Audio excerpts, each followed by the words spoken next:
நற்செய்தி, நான் உனக்கு சொன்னதை செய்யும் அளவும் உன்னை கைவிடுவதில்லை. ஆதியாகமம் 28:15.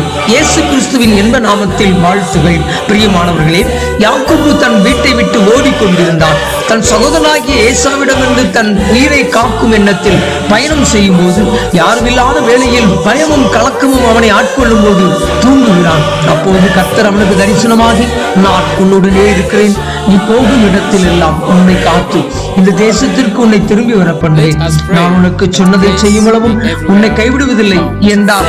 வாக்கு கொடுத்தவர் மாறாதவர். யாக்கோபின் தனிமையிலும் தேவன் அவனுடன் இருந்தார். அதுபோல் இன்று உங்கள் வாழ்விலும் எனக்கு உதவிட யாரும் இல்லை என்று கண்ணீர் வடிக்கிறீர்களோ, ஆண்டவர் சொல்கிறார், நான்